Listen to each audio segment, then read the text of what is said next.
Assalamualaikum. Waalaikumsalam warahmatullahi wabarakatuh. Ustaz, maaf, saya maafkan.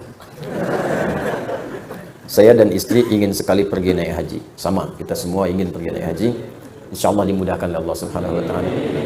Saya sudah mendaftar haji tahun 2012. Alhamdulillah tahun 2020 ini saya dan istri mendapat panggilan untuk keberangkatan. Alhamdulillah, semoga Allah mudahkan. Tetapi kami tidak memiliki uang untuk menebus kartu porsi di bank. Ini masalahnya. Dan talangan sebesar 46 juta untuk kami berdua. Pertanyaannya, bolehkah atau halalkah bila kami meminta sumbangan ke sana kemari untuk membayar keberangkatan haji kami? Terima kasih atas penjelasannya. Quran surah ketiga Al-Imran ayat 96 sampai 97. Inna awwala baitin wudi'a lin-nasi alladhi bi Bakkah mubarakan wa hudan lil 'alamin fihi ayatun bayyinatun maqamu Ibrahim faman dakhalahu kana amina walillahi 'alan nasi hajjul baiti man istata'a ilaihi sabila. Allah sudah menyampaikan walillahi 'alan nasi hajjul baiti. Semua manusia itu punya satu hal yang diwajibkan oleh Allah untuk bisa menunaikan ibadah haji. Siapa mereka? Man istata'a ilaihi sabila. Siapa yang sudah berusaha menyiapkan kemampuan supaya bisa berangkat. Istita'ah asalnya bukan mampu. Ingat. Mampu qadirun. Istita'ah dari kata ta'at asalnya, ditambah ista di depannya. Ta'at bagian kedekatan dengan Allah. Amal saleh. Istita'ah berusaha untuk taat, asalnya begitu. Ada usaha. Jadi istita'ah itu usaha untuk mampu demi menaati Allah. Terjemahannya tepatnya begitu. Usaha untuk mampu demi menaati Allah. Jadi sebetulnya setiap kita itu diminta oleh Allah berusaha supaya mampu haji. Jangan mengukur, saya nggak punya nih, saya nggak ada nih, bukan. Usaha sampai kita punya kemampuan berangkat. Itu maksudnya. Dan usaha itu, saya beri mukadimah dulu ya. Usaha itu ada dua. Saya ulang ya, usaha itu ada dua. Usaha dengan mengumpulkan harta. Saya sarankan sih kalau mau nabung pakai emas.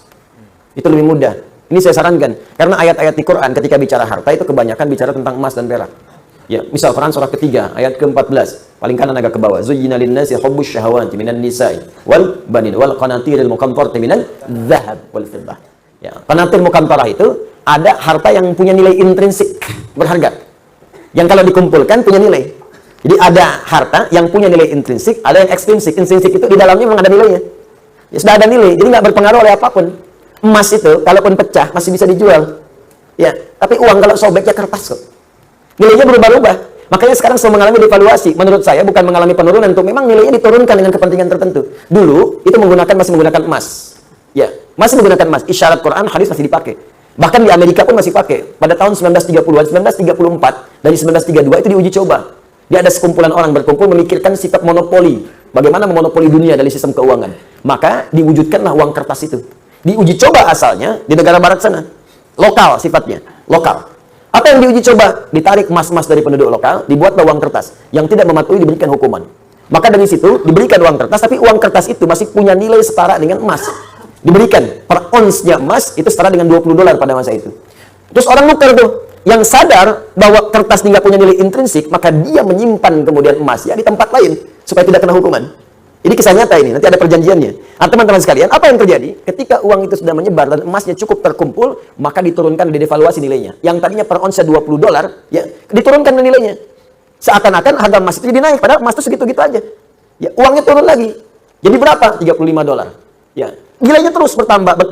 Jadi seakan-akan jadi mahal gitu. Ya, padahal uangnya diturunkan, nilai uangnya yang turun, bukan barang yang naik. Apa yang terjadi ketika mereka melihat kemudian jadi nilai itu berkurang, si emas itu kemudian punya nilai lagi, disetarakan lagi, akhirnya mereka borong lagi. Melihat uji cobanya berhasil, maka dipaksakanlah ke seluruh dunia. Maka dipaksa mata uang yang kita gunakan itu turun nilainya. Mata uang mereka naik. Makanya satu kita balas dengan 13.000. Mereka cuma mengeluarkan satu, kita keluarkan 13.000. Dikuraslah kemudian harta benda kita keluar. Paling gampang. Makanya nggak ada nilainya. Tempat lain ada yang 20.000. Satu, mereka ngasih satu, kita ngasih 20. Dan yang paling gampang itu kan kertas. Kertas kalau disobek, dihilangkan nilainya, nggak ada nilai. Sudah pulaunya keluar, sudah hartanya keluar, sudah emasnya diambil, ditukar dengan kertas. Mana ada kita nukar emas dengan kertas? Kertas nggak ada nilainya, disobek udah hilang. Bagaimana sekarang kalau mereka hilangkan? Kami sudah tidak menggunakan sistem uang lagi. Sementara harta benda kita sudah pindah. Apa yang mau kita sesali kemudian hari?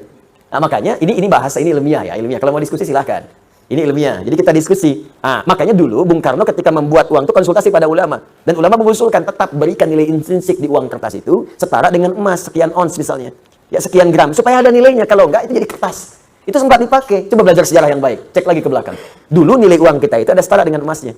Belakangan kemudian dihapuskan, jadi kertas saja di situ. Makanya nilainya semakin melemah. Sebetulnya bukan uangnya yang lemah, bukan bendanya yang naik, uangnya yang dilemahkan. Kalau bendanya segitu-gitu aja, tempe kan nggak berubah segitu-gitu juga. Cuma nilai uangnya melemah, seakan-akan tempenya naik, padahal keratnya segitu aja. Akhirnya tempe pun disesuaikan dengan uang. Ya kan? 2.000 tebel, 1.000 tipis gitu kan. Ya, 500 udah tipis dibelah. Itu kan? Itu coba belajar di situ. Terus ada perjanjian dulu, se-Eropa itu diajak kumpul. Makanya bikin dulu ada The Fed ya, masih sekarang sampai ada. Terus IMF dibuat pada saat untuk ngutang-ngutangi.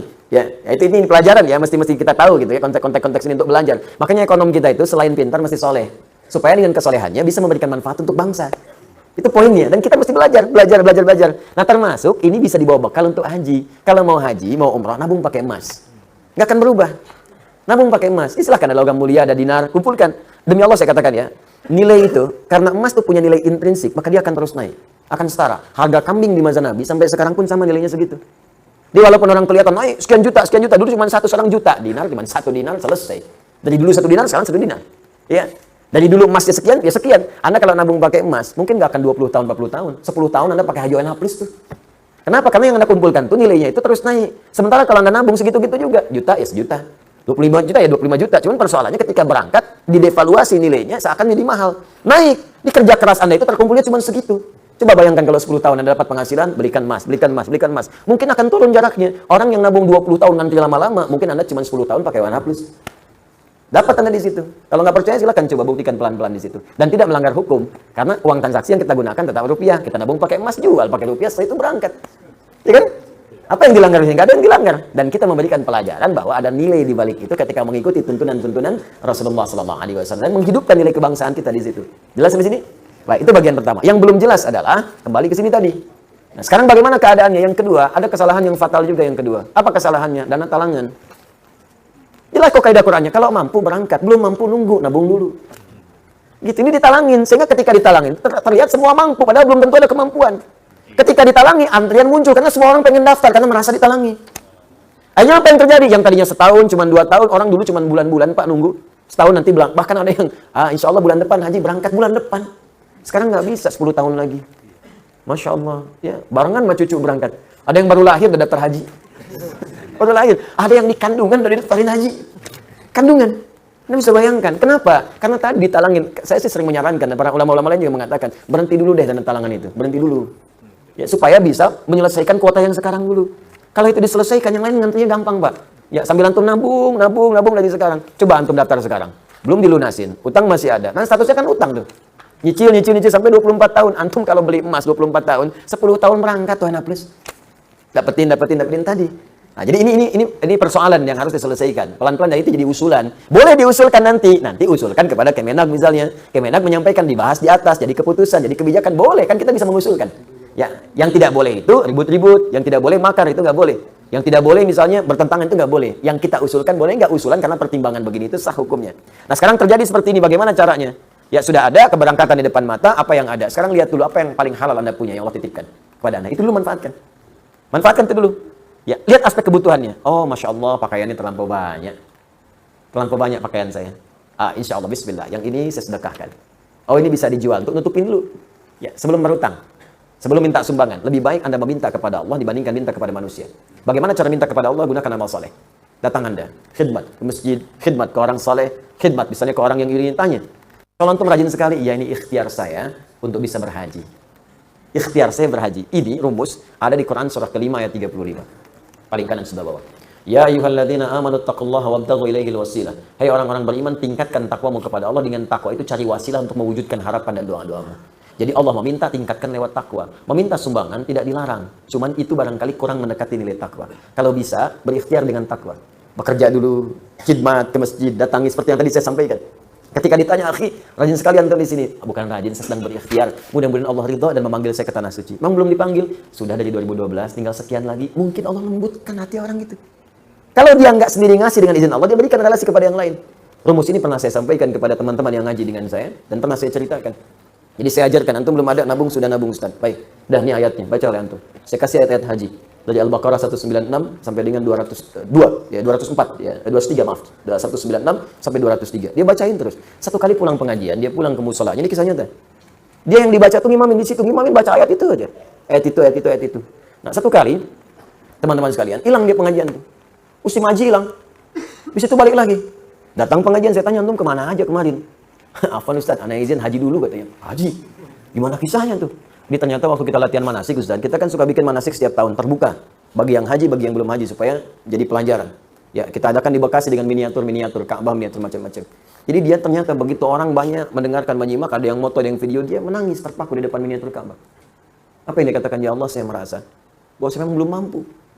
Tapi saya ini merasa seakan di dekat Ka'bah, ya Allah. Berikan kesempatan untuk berangkat sebelum saya wafat. Nangis dia minta. Sedangkan orang yang berdoa saat taklim yang benar itu kan diaminkan malaikat.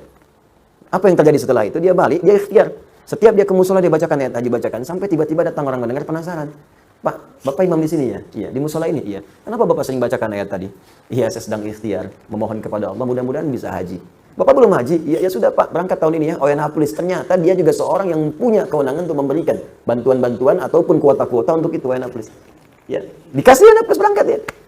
Masya Allah. Jadi Allah tuh mudah melembutkan hati orang-orang beriman untuk memberikan cara dari sisi yang tidak diduga. Jadi ini masih ada waktu ikhtiar dengan cara yang tadi. Kalau tidak memungkinkan Anda bisa meminjam misalnya lebih baik. Dengan punya kemampuan untuk bisa mengembalikan. Ya berusaha berikhtiar. Minta kepada kawan misalnya bantuan. Mungkin saya bisa cicil, mungkin demikian. Dengan sisa yang bisa Anda dapatkan. Kalau semua tidak mungkin dilakukan, boleh jadi Allah menyimpan hikmah di situ. Untuk hal yang lebih baik yang bisa Anda dapatkan di kemudian hari. Allah Ta'ala alam bisawab. Ingat, Anda cari haji buat apa? Mabrur kan? Mabrur kan? Jalan birrun itu banyak, termasuk berinfak pada yang paling dicintai. Itulah yang dimaksud Quran surah ketiga ayat 92. Lan tanalul birra hatta tunfiqu mimma tuhibbun. Ada orang yang sudah mau haji, punya berangkat, punya bekal yang siap, dia keluar dari rumah, tiba-tiba dia mendengar, maaf, berita tetangganya datang minta bantuan sakit, biayanya persis sama seperti yang dia butuhkan, persis sama seperti yang dia kumpulkan untuk haji itu. Tanpa basa-basi dia berikan semuanya, kembali ke rumah tanpa berucap sedikit pun kepada orang-orang di rumahnya tentang peristiwa itu. Dia nggak haji pada saat itu, dia infakkan pada sesuatu yang sangat orang lain butuhkan. Maka apa yang terjadi setelah itu? Turunlah riwayat mengatakan hajinya, perhatikan kalimatnya, dia mabrur walaupun belum berangkat untuk berhaji. Bahkan dari riwayat yang menyebutkan kalaulah bukan perilaku orang ini seperti itu dia berinfak, tentulah belum tentu diterima orang-orang yang haji yang sekarang bertawaf atau berwukuf di Makkah Al-Mukarramah. Ini ungkapan, namanya mubalaghah. Maksudnya belum tentu diterima, bukan gak diterima, bukan. Maksudnya saking tingginya amalan orang ini sampai belum berangkat pun dia sudah mendapatkan mabrur si Allah Subhanahu wa taala. Maka turunlah ayat tadi, lan tanalul birra hatta tunfiqu mimma tuhibbun. Jelas di sini? Allah Ta'ala a'lam bissawab.